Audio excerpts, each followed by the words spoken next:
మహాగణపతిం మనసా స్మరామి మహాగణపతిం మనసా స్మరామి. TR creations family అందరికీ నా హృదయపూర్వక ధన్యవాదాలు. సో అలాగే 12వ తారీఖు నుంచి 18వ తారీఖు వరకు కూడా ద్వాదశ రాశుల వారికి సంబంధించి రాశి ఫలాలు ఏ విధంగా ఉండబోతుంది అనేది చూద్దాం. జూలై మాసంలో 12వ తారీఖు నుంచి 18వ తారీఖు వరకు కూడా. సో ఈ మాసం మెయిన్గా మనం చూస్తే కనుక గ్రహాల యొక్క ట్రాన్సిట్ ఎలా, ఈ వారంలో గ్రహాల ట్రాన్సిట్ ఎలా ఉందో చూస్తే కనుక ఇక్కడ కుజుడు వృషభ రాశిలో సంచారంలో ఉన్నారు.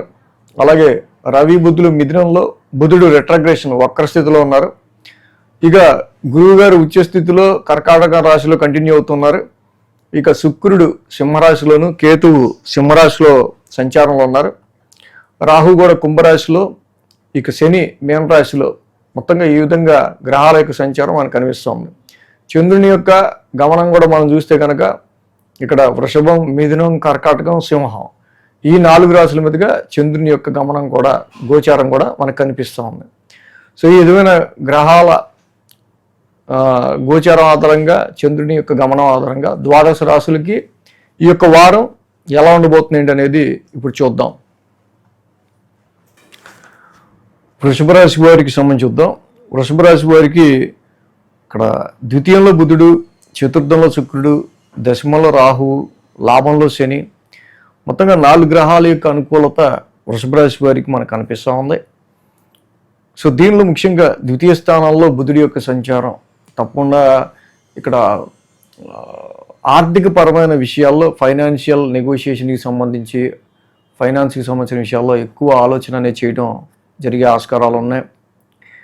అర్ధాష్టమంలో శుక్రుడి యొక్క సంచారం, రాశ్యాధిపతి శుక్రుడు. అరే బాబు, కొంచెం ప్లెజెంట్నెస్ కావాలరా, ఇన్నాళ్ళు నేనేదో మనశ్శాంతినో ఏదో విషయంలో డిసప్పాయింట్మెంట్నో ఇంటి రీచ్చాను, కొన్ని విషయాల్లో పొందుతూ ఉన్నాను, నాకు కొంచెం మెంటల్ పీస్, మనశ్శాంతి కావాలి, కొంచెం హ్యాపీనెస్ కావాలి అనే విధంగా పరిస్థితులు ఉండే ఆస్కారాలు ఉన్నాయి. అదేవిధంగా ఇక్కడ దశమంలో రాహు యొక్క సంచారం, యాక్చువల్గా కేంద్ర స్థానంలో రాహు ట్రాన్సిట్లో బాగా యోగిస్తాడు.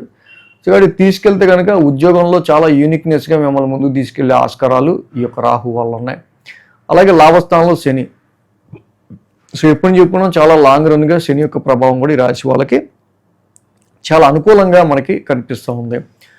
వృత్తి ఉద్యోగాలకి ఏంటి, ఫాదర్ సపోర్ట్ ఏంటి, ఫాదర్ త్రూ బెనిఫిట్ ఏంటి, కొంచెం ఫారెన్ ట్రావెల్స్ చేసే ఆస్కారాల్లో పాజిబిలిటీస్ ఏంటి, మీ లాంగ్ టర్మ్ డిజైర్డ్ గోల్స్లో జీవితాశయాలు నెరవేర్చుకునే విషయంలో కూడా చాలా విషయాలు ఇక్కడ కొంచెం పాజిటివ్ రిజల్ట్స్ అనేవి కనిపిస్తూ ఉన్నాయి. సో ఇక్కడ మెయిన్ ఈ రాశికి సంబంధించి మనకి 1, 2, 3, 4 స్థానాల మీదుగా చంద్రుని యొక్క సంచారం ఉంది. ఇక్కడ మనం చూసినట్టయితే కనుక ఆదివారం, బుధ, గురువారాలు 3 రోజులు కూడా ఈ రాశి వాళ్ళకి చక్కగా అనుకూలంగా మనకు కనిపిస్తూ ఉంది. సో ఏదైతే వారం ప్రారంభం మనం చూస్తే కనుక రాశిలోని చంద్రుని యొక్క సంచారం ఉంది ఈ రాశి వాళ్ళకి సంబంధించి మేజర్గా షార్ట్ టెంపర్డ్ కలిగించే విషయాలు. ఇప్పుడైతే ఆలోచన కారకుడైన చంద్రుడితో అగ్రెసివ్ ప్లానెట్ కుజుడు కలుస్తున్నాడు కాబట్టి వృషభ రాశిలో కలుస్తున్నాడు. సో ఆ కోపాన్ని పూర్తిగా ప్రదర్శించలేరు, అలాని దాచుకోలేరు. పరిస్థితి అలాగా స్టార్టింగ్ డే ఉండే ఆస్కారాలు ఉన్నాయి. ఇది మీ ఎదుటి వ్యక్తుల వల్ల, వాళ్ళు మీ మీద చూపించే కొంత ఫోర్స్ వల్ల, కొంత డామినేషన్ వల్ల, చేసే పనుల వల్ల కూడా కావచ్చు. కొంచెం మీకు ఒక రకమైన ఇరిటేషన్ లాంటిది, ఇక్కడ అగ్రెసివ్నెస్ లాంటివి ఉండే ఆస్కారాలు వారం ప్రారంభం కనిపిస్తూ ఉన్నాయి. సో ఇది కొంతవరకు బిజినెస్ డీలింగ్స్కి, కొంత మీ యొక్క వాల్యూ తెలియటానికి కూడా ఇతరులకి ఇది గుడ్ టైంగా చెప్పాలి, పాజిటివ్ వేలో చెప్పాలంటే.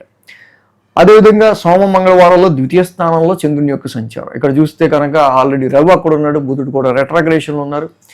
సో ఇక్కడ రవి లాంటి ఒక డ్రై ప్లానెట్ ఎప్పుడైతే మీకు ఇక్కడ క్రియేటింగ్ కుటుంబానికి సంబంధించిన విషయాల్లో ఇష్యూస్ కావచ్చు, ఫ్యామిలీకి సంబంధించిన విషయాల్లో, కొన్ని సందర్భాల్లో ఇంటికి సంబంధించి, కుటుంబానికి సంబంధించిన విషయాల్లో కొంచెం ఫైనాన్షియల్ ఎక్స్పెన్సెస్, కొంచెం ఫైనాన్షియల్ డ్రైనెస్, కొంచెం ఖర్చులు, డబ్బులు రావటం, ఖర్చు అవటం, ఇలాంటి పరిస్థితులు సూచిస్తూ, లేదా కుటుంబ పరంగా కొంత హెల్త్ విషయాల మీద కానీ ఇంపాక్ట్ చూపించే ఆస్కారాలు ఇక్కడ అవుతున్న ఖర్చులకి, కుటుంబంలో ఉన్న పరిస్థితులకి, బుధుడి యొక్క రెట్రగ్రేషన్, సో తిరిగి మళ్ళీ దీన్ని సంపాదించుకోవాలంటే మనం ఎక్కువ కష్టపడాలి అనే విధంగా ఇక్కడ స్పీచ్, ఎక్కువ మాట్లాడే ఆస్కారాలు, జనరల్గా మీరు మాట్లాడడానికంటే ఎక్కువ మీరు మాట్లాడే ఆస్కారాలు ఈ ట్రాన్సిట్లో మనకు కనిపిస్తూ ఉంది.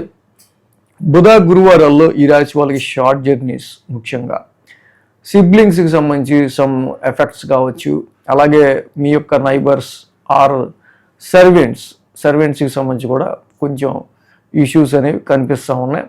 కాబట్టి ఎవరి మీదో హెల్ప్కి ఎవరో మీకు సహకరిస్తారనో, ఎవరో మీ పని చేసి పెడతారనో నమ్మకం ఆ టైంకి వాళ్ళకి అడ్డంకులు రావటం వల్ల చేయలేకపోవచ్చు. కాబట్టి ఇలాంటి విషయాల్లో పూర్తి ఎఫర్ట్ కూడా మళ్ళీ చివరి నిమిషంలో మీరే పెట్టాల్సి వచ్చే ఆస్కారాలు ఉంటాయి. కాబట్టి అది కూడా చూసుకోవడం మంచిది. సో ఇంపార్టెంట్ పనులు ఏమైనా ఉంటే మీ చేతుల మీద మీరు చేసుకోవడం మంచిది. ఇక శుక్ర శనివారాలు చూస్తే అర్ధాష్టమంలో చంద్రుని యొక్క సంచారం, అక్కడ ఆల్రెడీ శుక్రుడు ఉన్నారు, రాశి అధిపతి. సో కాబట్టి శుక్ర శనివారాలు కొంత ఎమోషనల్గా నడిచే ఆస్కారాలు మీకు కనిపిస్తూ ఉన్నాయి. Some times disappointment in your fixed assets, domestical environment మీద, అలాగే కొన్నిసార్లు మళ్ళీ కొంచెం ప్లెజెంట్నెస్, ఇలా మిక్స్డ్ రిజల్ట్స్ అనేవి వారాంతంలో మనకు కనిపిస్తూ ఉంది. మేజర్గా ఈ రాశికి రవి యొక్క సంచారం మాత్రం కొంచెం ఇంపాక్ట్ ఉంది. వాక్ స్థానంలోనే ఉన్న రవికి ఆర్థిక పరంగా కొంచెం ఇబ్బంది లేకుండా, ఫ్యామిలీ పరంగా ఇబ్బంది లేకుండా జపాకుసుమ సంకాసం, రవి నవగ్రహ శాంతి మంత్రం చదువుకోవటం చాలా మంచిది. అర్ధాష్టమ కేతు దోషానికి తప్పకుండా పలాస పుష్ప సంకాసం, కేతు నవగ్రహ శాంతి మంత్రం చదువుకోవటం, అలాగే కుదిరితే కనుక జంట నాగులు ఉన్న చోట మంగళవారం పాలాభిషేకం చేయటం ఈ రాశి వాళ్ళకి చాలా మంచిది. సో ఈ నవగ్రహ శాంతి మంత్రాలన్నీ మనం డిస్క్రిప్షన్లో ఇస్తాం, కాబట్టి డిస్క్రిప్షన్లో చూసి మీరు చదువుకోవచ్చు. ఈ వీడియో కనుక మీకు నచ్చినట్లయితే లైక్ చేయండి, షేర్ చేయండి. మరిన్ని అప్డేట్స్ కోసం సబ్స్క్రైబ్ చేయడం మాత్రం మర్చిపోకండి.